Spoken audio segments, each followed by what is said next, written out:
राधा स्वामी संगत जी चाहे मर जाना लेकिन भोजन बनाते समय यह गलती भूल कर भी नहीं करना, नहीं तो पाप के भागीदार बनोगे। यह गलती कौन सी है आपको बताएंगे।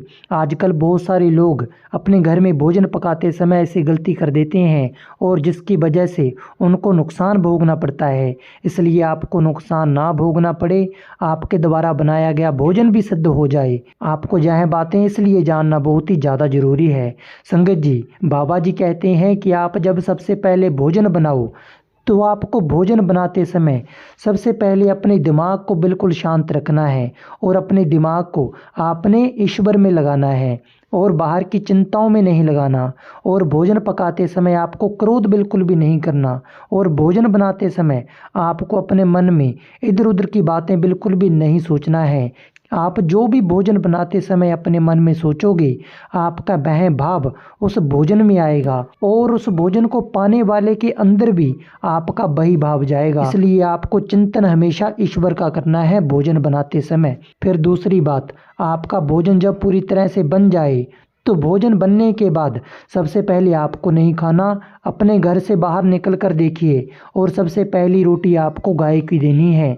गाय को रोटी देने के बाद आप किसी और भी पशु पक्षियों को देखिए, कोई पशु पक्षी बाहर भूखा तो नहीं है, या फिर कोई बूढ़ा बुजुर्ग बाहर भूखा तो नहीं है। अगर कोई भूखा है तो आप उनको भोजन पवाइए।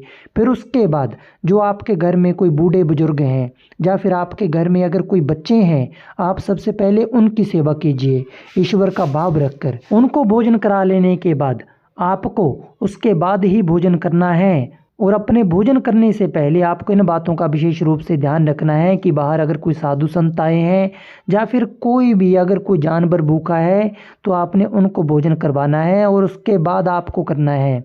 फिर आपके द्वारा बनाया गया भोजन भी सिद्ध हो जाएगा। और जो व्यक्ति इन कामों को नहीं करता है, ऐसा माना जाता है कि उनको पाप लगता है। हमारे शास्त्र कहते हैं कि सबसे पहली रोटी हमको गाय की निकालनी चाहिए, फिर उसके बाद ही हमारे को भोजन पाना चाहिए। इसलिए संगत जी, भोजन बनाते समय आपको यह गलतियां भूल कर भी नहीं करनी है। और जो बातें आपको बताई गई हैं, इन बातों को आपने अच्छे से जानना है, समझना है और अपने दिमाग में इन बातों को आपने बैठाना है अच्छे से। हम उम्मीद करते हैं कि आपको यह जानकारी अच्छी लगी होगी। एक बार कमेंट में राधा स्वामी जरूर लिख कर जाइएगा संगत जी।